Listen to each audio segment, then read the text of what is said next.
Look around. You can find cars like these on AutoTrader, like that car riding your tail. Or if you're tailgating right now, all those cars doubling as kitchens and living rooms are on AutoTrader too. Are you working out and listening to this ad at the same time? Well, multitasking pro, cars like the ones in the gym parking lot are for sale on AutoTrader. New cars, used cars, electric cars, maybe even flying cars. Okay, no flying cars, but as soon as they get invented, they'll be on AutoTrader. Just you wait. AutoTrader.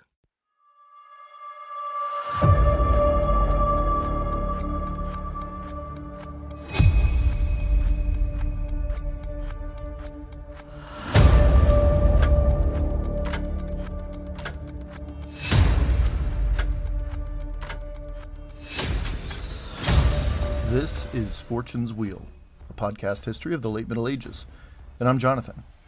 Here's the third and last of 3 episodes following the fact and the fiction of a legend behind legends. We're going to begin with the consequences of Peterborough, but this will quickly move to bigger and more important events involving Hereward's no longer underground war against the mighty conqueror. Today's episode, episode 92, is entitled The Siege of Ely. Thank you for listening, and I hope you enjoy the show.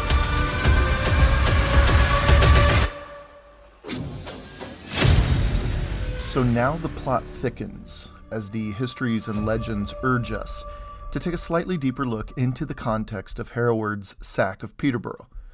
It's worth sorting out quickly what we already know before continuing.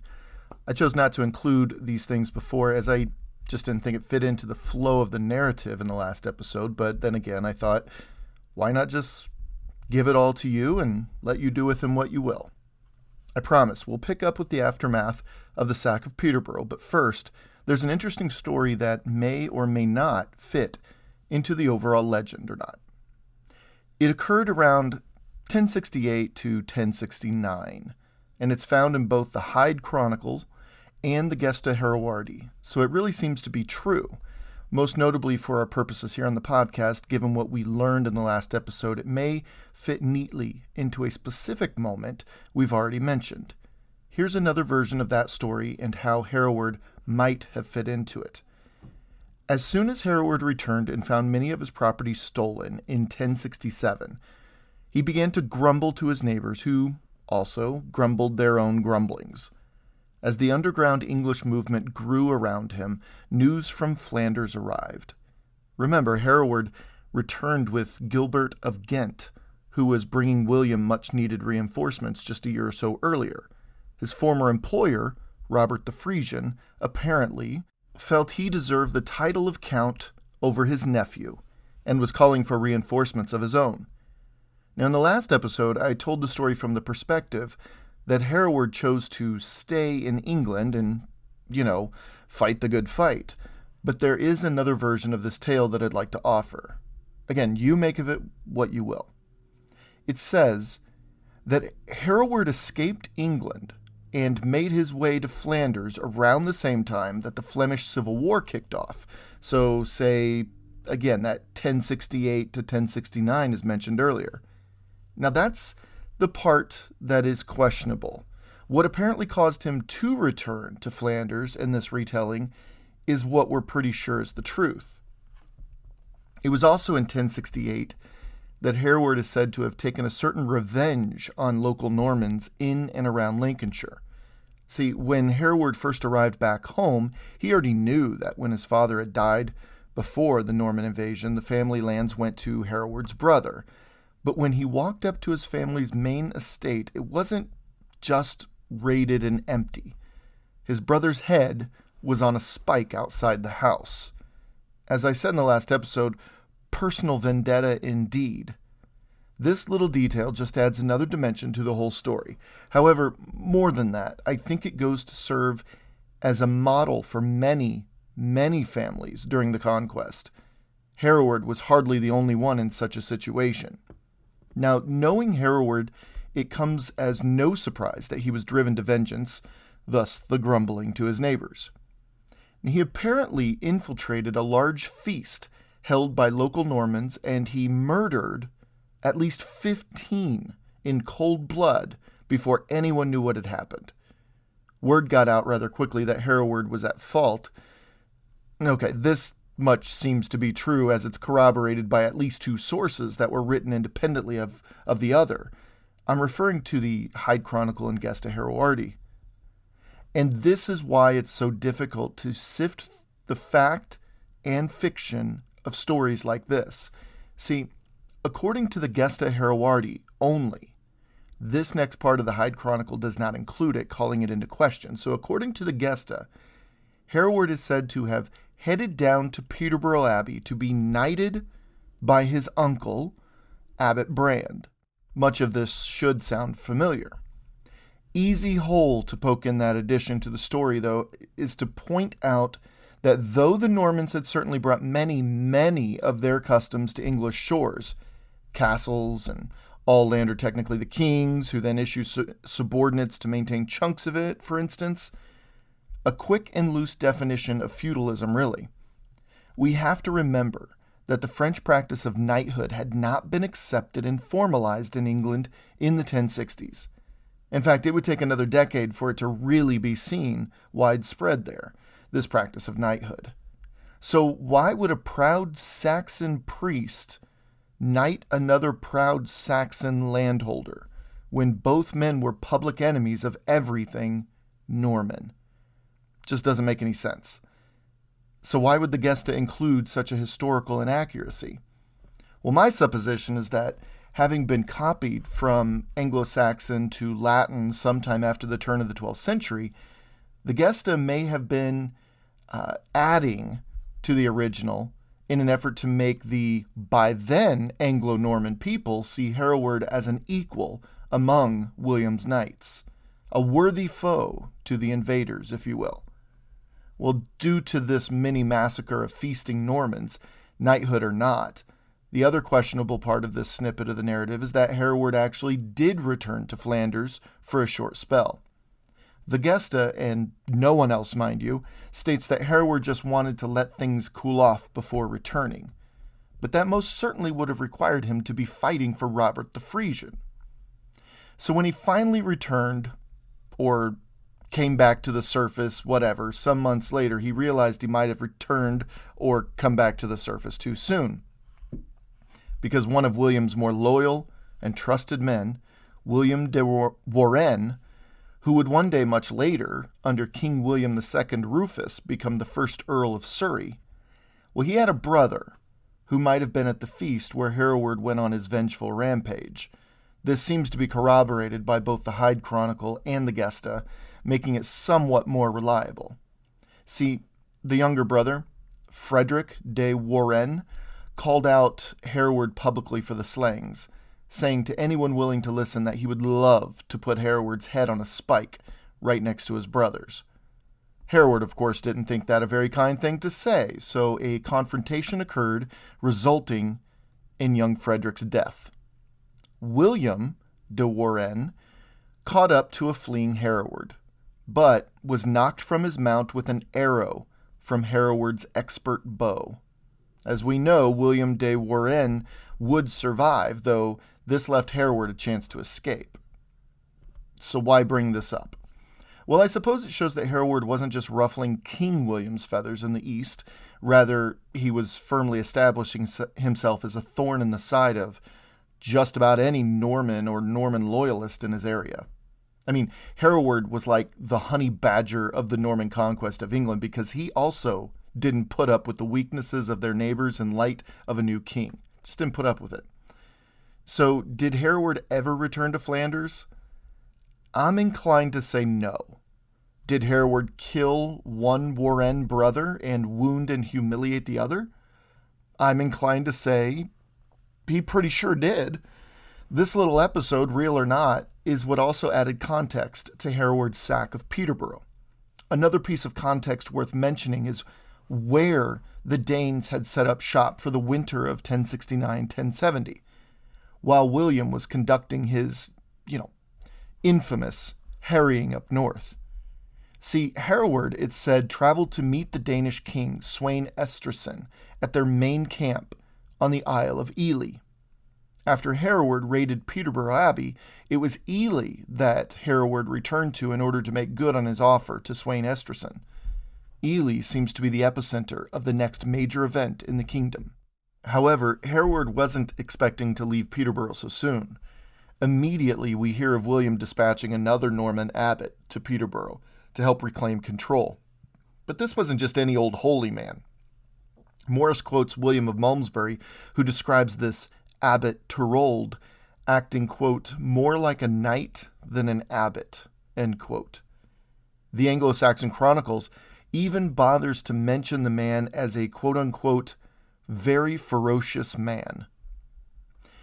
And fashion even comes into play here, because the way warlike men distinguished themselves at the time from others less warlike, like, say, an abbot or a monk who showed their humility and peacefulness by being clean-shaven and tonsured, was that warlike men, like kings and knights and mercenaries, they all sported the mustache at the time, like our good friend, Count Eustache of Boulogne, who seems to stick his nose in every argument and fight pertaining to England since the early 1050s.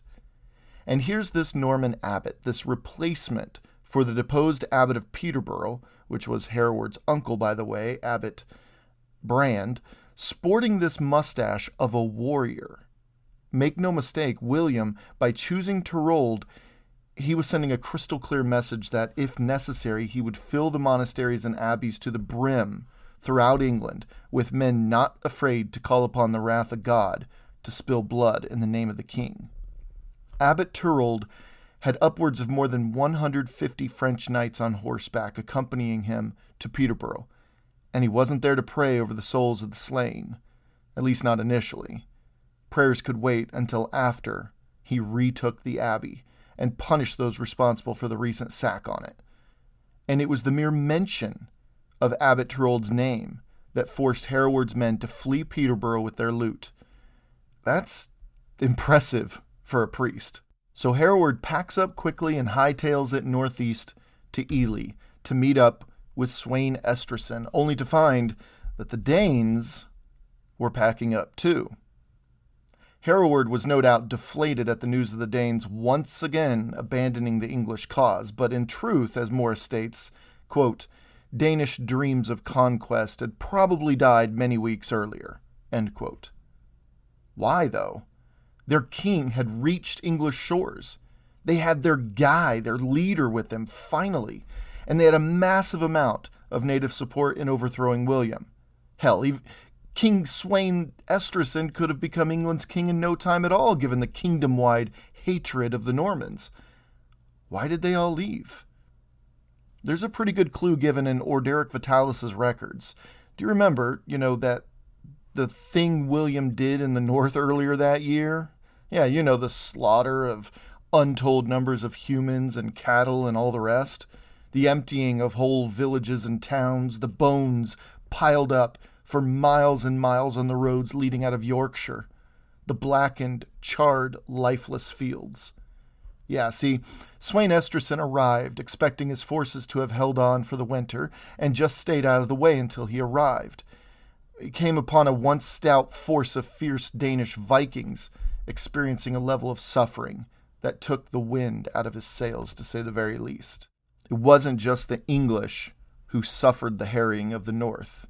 That Danish army suffered pretty heavy costs as well. Orderic writes, quote, some perished through shipwreck. The rest sustained life with vile pottage. Princes, earls, and bishops being no better off than the common soldiers. End quote.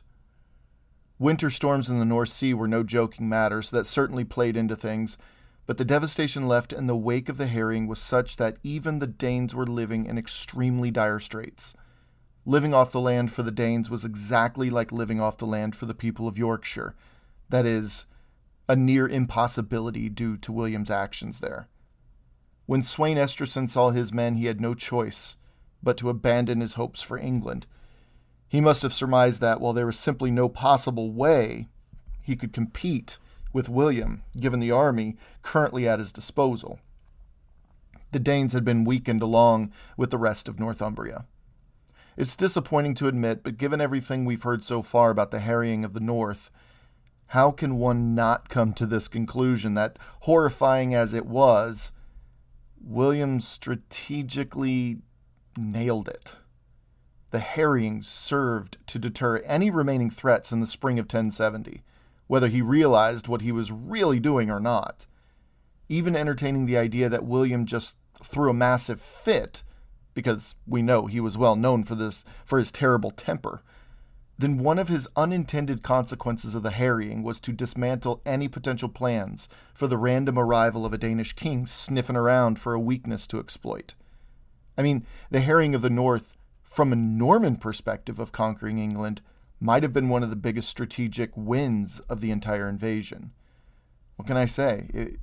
It was just effective, and profoundly so, albeit horrifying and morally indefensible. It's a funny thing, war, isn't it?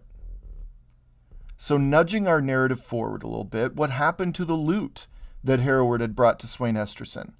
Well, of course, Hereward kept a bit of it himself in order to make his payments to his loyal warriors, but the majority of it, per his offer, made it into Danish hands. And with the Danish packing up and heading for their boats, we can safely assume that Peterborough's goodies made it into Danish boats. Unfortunately, as we know, whenever you so much as think about making your way through the North Sea, there's nothing but doom and gloom to expect.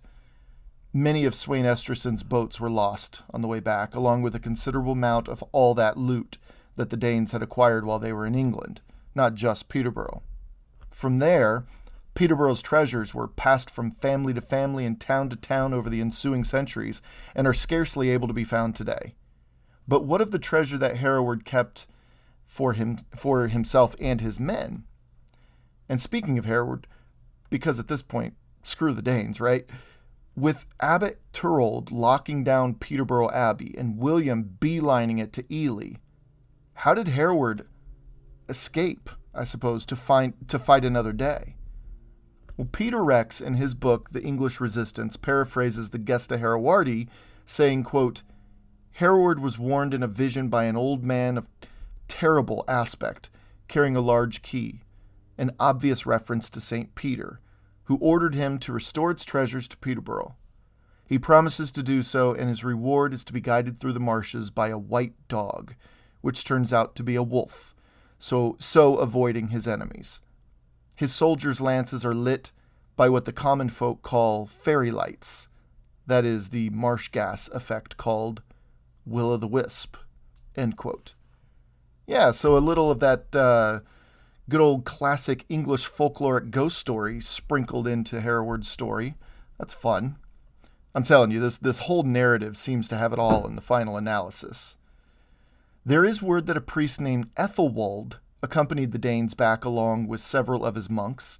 This lowly priest was able, over the ensuing years, to regain much of the treasure from Danish houses. However, the vast majority, as I said, is lost to history. He sent it back to the church, who kept it until Abbot Turold forced his way there and took Peterborough's loot back. From here, the story eases into a narrative thread we discussed several episodes back when speaking of York. Do you remember the name William Mallet, or Mallet? The man who took over York for a spell after the foolish death of Richard FitzRichard and before William FitzOsbern? Well, Mallet also became the Sheriff of Yorkshire during this time as well, directly named by the king.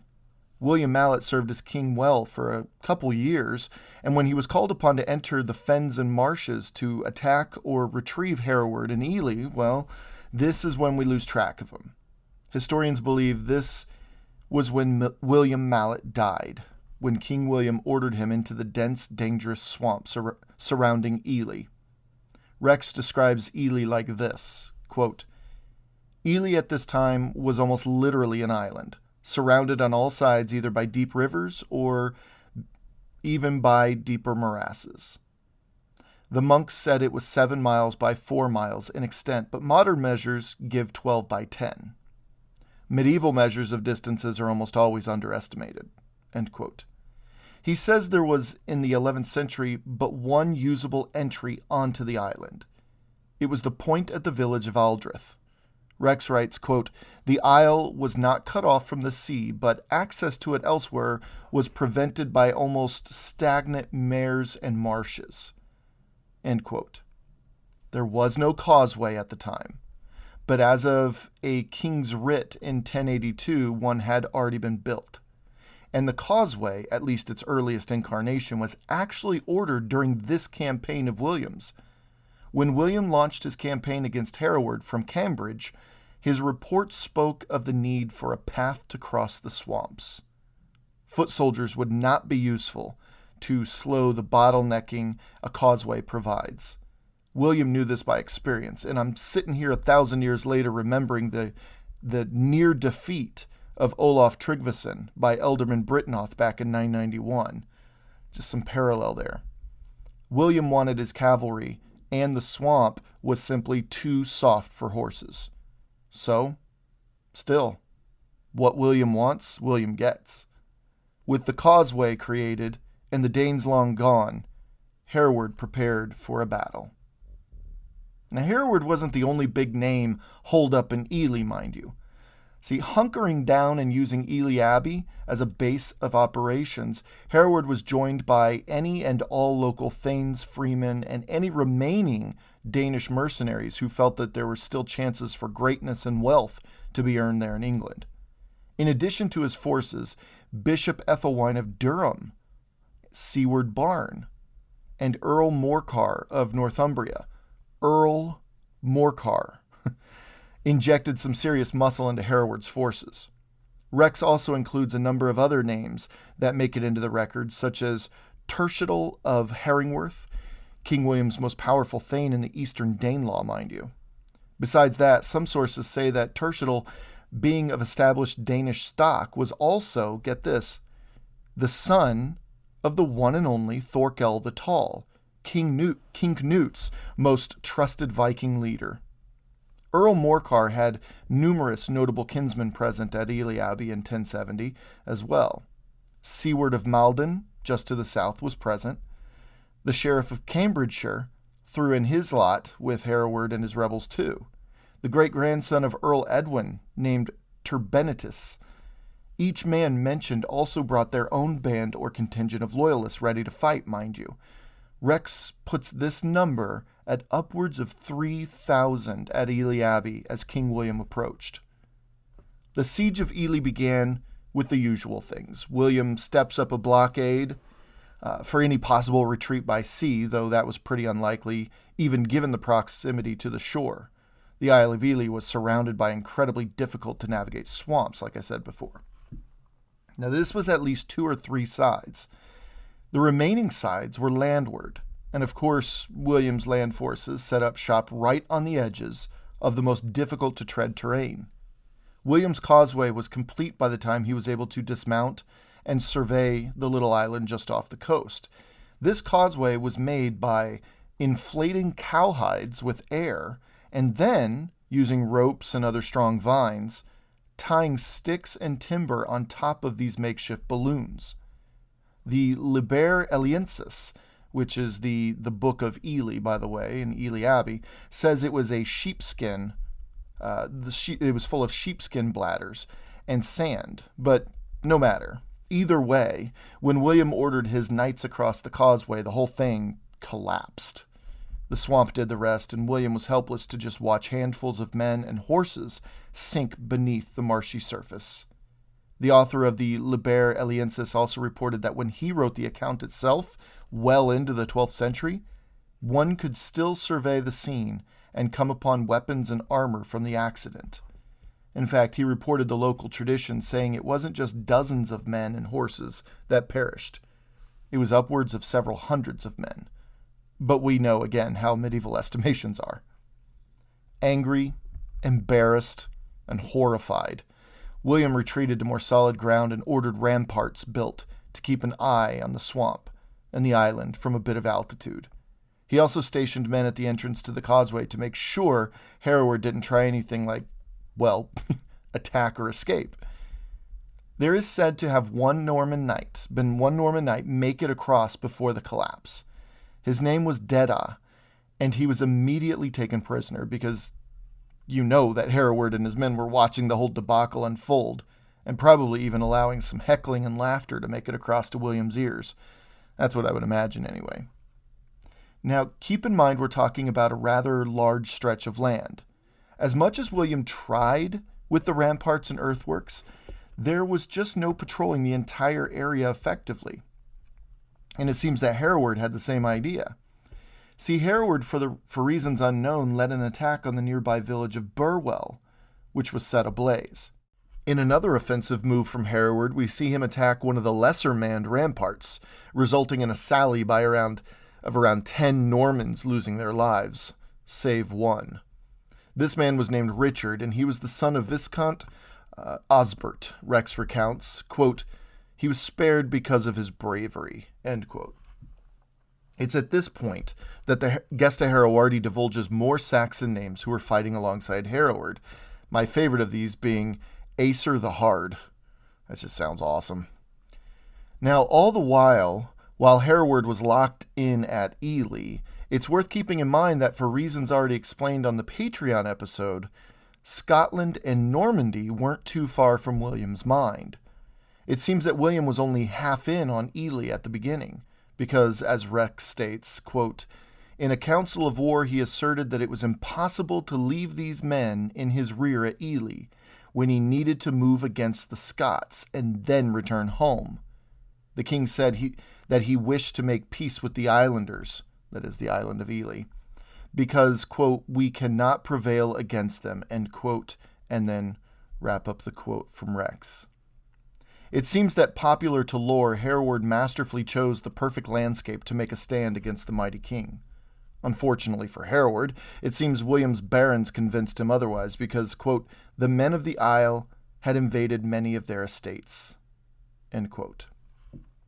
Rex suggests there might have been far more raids and attacks on surrounding estates than what actually made it into the records. Given what we know of records from the 11th century, this might very easily be the case. In any case, William shockingly extended an olive branch to Hereward in this moment. A tenuous peace took hold of the area surrounding Ely, but neither man moved a muscle. And now this is where it gets interesting. William, being, well, William, couldn't stand the standstill.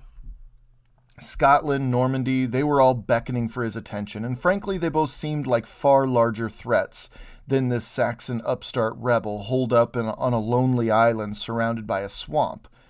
A Lincolnshire nobleman named Ivo Talibois suggested an alternative. She's listed in the core records of Hereward's story as, quote-unquote, an old woman, but in various other records, she is listed as both a pythoness and a witch. Apparently, he knew of some local woman who was known as a witch, and he believed she could help their situation. William took the bait and had the woman called to him immediately. And while they were retrieving her, he ordered his ramparts and earthworks to be fully manned and ships to renew more vigorous patrols, showing that, though he was willing to give the magical side of things a try, he was also not fully trusting of the plan. Here is a moment when the fantastic drips into the tale. Hereward disguises himself, once again, to infiltrate the Norman camps, to figure out what William was up to.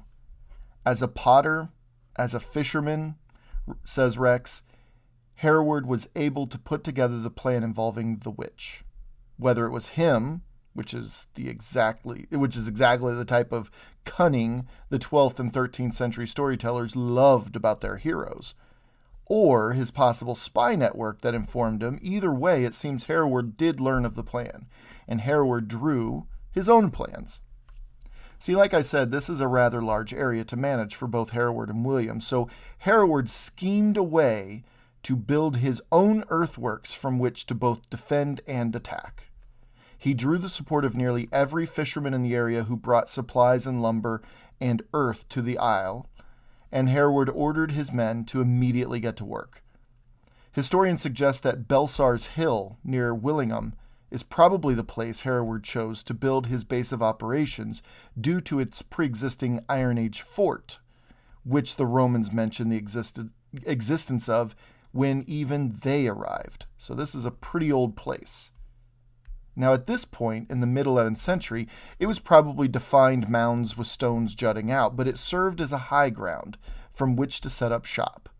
This could be considered, half-heartedly at best, the first Saxon castle built on the island. Again, not really, but it's described by Rex as a castellum, so there's that. William, on the other hand, employed locals to construct catapults. Yeah, catapults. It seems there was a period of intense fortification between the two sides, almost building this confrontation up to be, apocalyptic maybe. Don't misunderstand, William's Siege of Ely hit the records for a reason. It was an important point in the conquest as a whole, but there is quite a bit of attention given to its build-up. I promise, it's not just me drawing it out for dramatic purposes. It took William's men 8 days to get the old woman and bring her to him. And in the intervening days, as I said, the fortifying commenced in a flurry of activity, and William also began to bombard Hereward's men, who were trying to build their own earthworks. On the 8th day, the old woman arrived and took center stage. Rex writes, quote, "The witch was brought along and placed on top of one of the towers. She now began to curse the defenders, denouncing destruction and uttering charms, according to the Gesta Herewardii." End quote of Rex's. And when words and magic don't work, well, I suppose you resort to what every college-aged boy does in such situations. You turn around, drop trow, and moon them. Rex continues the story. Quote, "The only effect was to provoke the defenders, who sallied forth through the fen and set fire to the reeds and briars surrounding the Norman position, using oil and pitch to make sure the damp sedge burned well, and set alight the king's wooden towers. Fire was Hereward's favorite weapon, used also in Peterborough and in Burwell. The Normans were driven back by the flames and dense smoke, leaving the witch, hysterical with fear and shrieking imprecations, stranded on her tower. Overcome by the smoke, she fell head first and broke her neck. William was once again left to contemplate the results of his poor planning." End quote. And if this shows anything, maybe this little snippet from history is a reminder that William, believe it or not, was actually human. I know, right? I urge you not to downplay that statement, though. William had made a reputation of himself as a formidable foe to anyone in his way. He'd defeated the mighty Harold Godwinson, no small feat. He'd bested Geoffrey the Hammer Martel and the French king on numerous occasions. That was back when he was younger. And he'd already overcome his own powerful Norman barons before the age of 20 in order to establish his superiority within his own duchy. On the island, beyond King Harold, he'd push back the rebellions of Edric the Wild and his mighty Welsh allies, the Silvatici. Not to mention uprisings from London to Exeter and York to Dover, as well as defeated the last gasps of the House of Godwin when Harold's boys came back with Irish mercenaries. Everyone knew exactly who William was and what he was capable of at this point. And here was Hereward and his Saxon rebels, including an earl no less, making a last stand with their backs against the sea. And they were, for all intents and purposes, dare I say, at this point, winning. Yeah. Now, it's worth mentioning how the witch could quite possibly be another embellishment. If you remember, this sort of taunting has happened to William before. Twice, actually. Once down in the county of Maine, when the Angevin and Maine soldiers taunted William for his mother's low birth, and another in Exeter, when they farted in his general direction. In both cases, it's also worth remembering, well, it didn't end very well for the folks doing the taunting, many of them losing eyes and ears for their jibes. Here, the tables seem turned, with William's witch doing the taunting, resulting in a broken neck. Did the stories travel with William wherever he went? Most assuredly. And was the author of the Gesta Herewardii influenced by them? Quite possibly. Something else he was influenced by, this writer of the Gesta Herewardii. It was a story by Virgil. Yes, the ancient Roman Virgil. And his story called the Aeneid. Yeah, the 1,000-year-old story, or thereabouts, about the founding of Rome. He even mentioned the text, drawing comparisons to William's siege on Hereward's Ely. Rex mentions that the chronicler also tried to swing the siege as lasting a full 7 years.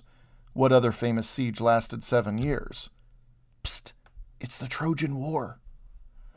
If in fact it had lasted 7 years, it would have needed to start in 1068 and end in 1075, the date that the author intended on it ending. Why 1075? Because, spoiler alert, that would tie Hereward's rebellion in directly with the more famous Revolt of the Earls, which we will get to shortly. So sticking to the history and pushing aside some of the small questionable details, the rest of the story goes pretty quickly from here. With Hereward successfully defending his base on the Isle of Ely, William does what William does best. William gets innovative. He's facing a swamp, and it's not like it's a football pitch distance between him and Hereward. It's not even like it's a half mile. This is a couple miles of winding paths between the two. And William doesn't like to sit still. And he likes being embarrassed even less. So instead of inflating cowhides, he decides to take a more solid approach. When he learns of Hereward leading yet another raiding party toward the village of Aldrich, William sets his soldiers on a fast-paced plan. He pulls all the boats in the area not already in Hereward's payroll, and he connects them together for a firmer bridge. They're a lot more than you would think. Each piece of solid ground they get to, William hurries his army across. When everyone's across, he orders the bridge to come around them and build it again, going further toward Ely. On and on this bridge went. Now it's said that he had close to 1,000 knights with him, and they were only French knights, meaning William needed his most trusted by his side. In my estimation, that's a clear message that William was taking Hereward as seriously as anything else so far. But it wasn't just a hurried march across the fens, a hurry up and wait kind of thing. No, William and his men were forced to suffer the almost continuous onslaught of Saxon might. In immediate response, William ordered several of his boats to abandon the bridge project and become floating catapults. Yeah, William had floating catapults. And these catapults added the much-needed cover fire for Normans as they fought skirmish after skirmish after skirmish after skirmish, slowly crossing this vast marsh. Between Aldrich and Ely, Rex writes, villages and towns like Cottenham, Impington, Willingham, Sutton, Haddenham, Witcham, Witchford, Wilburton, Little Downham, and Little Thetford all saw various degrees of fighting. Now it was through this intense fighting, floating catapults, and sheer stubbornness that William was able to inch by swampy, deadly inch, finally step foot on the soggy edges of the Isle of Ely. When he made it to the church in Ely, he quickly sent out messages to his noble opponents to see him immediately or risk never having the opportunity to get back in his good graces. Bishop Ethelwine was the first to respond because, well, he was the spiritual guide on Hereward's side. William sent the bishop to a monastery, and he then died just a few months later. The Thane, Sieward Barne, very powerful, wealthy Thane, by the way, who was a part of so many of the rebellious behaviors from East Anglia to Yorkshire since the invasion began, well, Sieward Barne escaped. History actually somewhat supports the lore behind his escape, which alluded to him appearing in the ranks of none other than the Varangian Guard. Yeah, that Varangian Guard. And it brings up the single reason why I chose to dive into the Norman conquest of England prior to jumping back into Robert Guiscard's actions after taking the reins in southern Italy. See, it's imperative to know about the makeup of the Varangian Guard in the late 11th century. Sure, for over a century, the Varangian Guard was, well, overwhelmingly Viking, whether it was the Rus or the Swedes or even an exiled Norse prince. But after around 1070 or so, there was a mass exodus of Anglo-Saxon men from England. They were considered enemies of the Crown of England, had suffered the stripping of their abilities to own land and wealth, and honestly, they could very well have lost their families due to the heavy fighting and devastating famines across the island over the previous 4 years. It's quite possible that Siward Barn, also having been stripped of his wealth and land, saw his situation for what it was: hopeless. Please don't forget this detail of the Varangian Guard swelling under the influx of dislocated Saxon men, as it will add a new dimension to the fighting between Robert Guiscard and the Byzantines, because, well, don't forget, Guiscard was himself Norman. You see the circular nature happening now. Now, besides Hereward, there was one more nobleman who we need to hear about: Earl Morcar. He surrendered and was immediately imprisoned for the remainder of William's life, which would be a good 16 years or so. He was then released as one of William's last orders, but, spoiler alert, King William II Rufus would turn right around and imprison Morcar again, out of spite, and Morcar would die in a Norman dungeon sometime in the early 1090s. So that is the end of Earl Morcar. And as awesome as Hereward's story began and continued for 3 episodes, I wish I had more of a bang to go out with here. I mean, it was during William's first moments on the island that Hereward and hundreds of men escaped.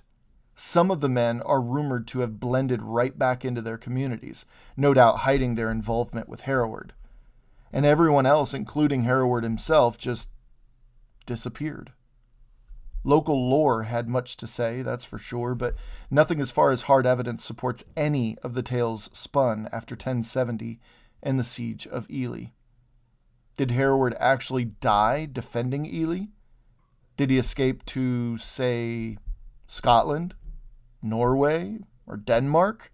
3 kingdoms that were no friends of William's, that's for sure. Or, most intriguing to me, did Hereward join Siward Barn and head to Constantinople? And that's how Hereward's story ends, actually. Not with a bang, but with a whimper. Hereward the Wake's legacy is one riddled with folklore, but he was a real man. He traveled as far as Flanders, we know, and he returned to see his lands ravaged and his brother's head on a pole in his front yard.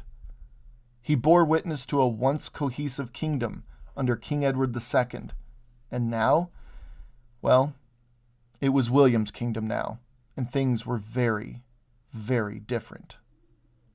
It was Hereward who, as far as I can tell, was the last true Saxon folk hero of the Norman conquest of England.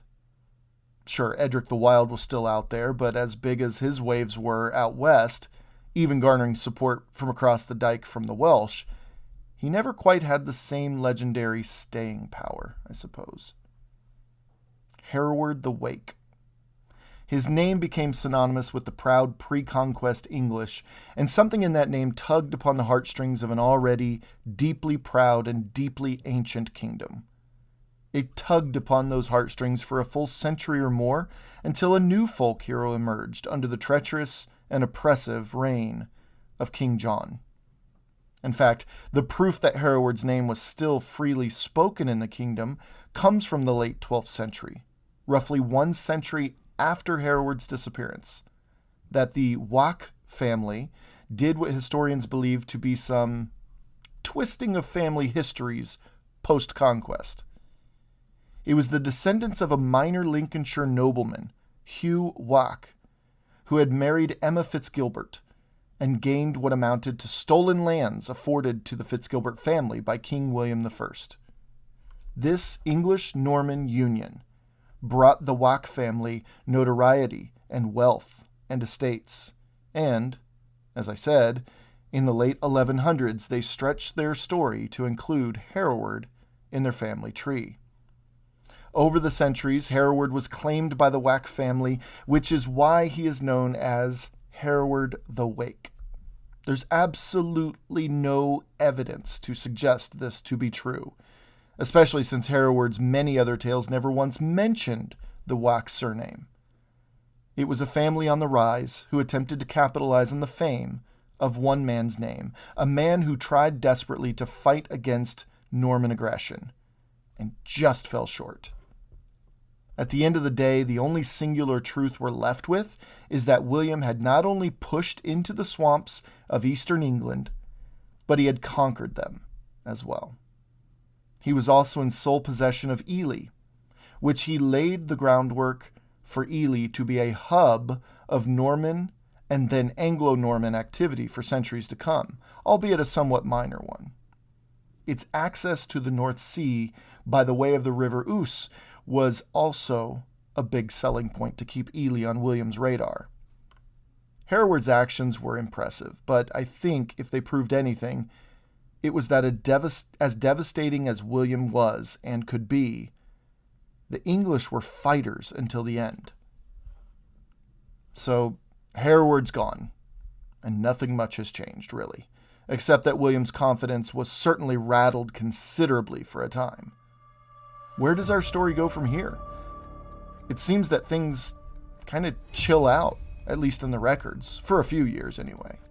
Sure, plenty was happening, but the next major event ramps up and climaxes in 1075, when even William's loyal followers take issue with his reign in England. We'll set up some context on the next episode, but we will very quickly get to the year 1075. I just can't wait to tell you about it all.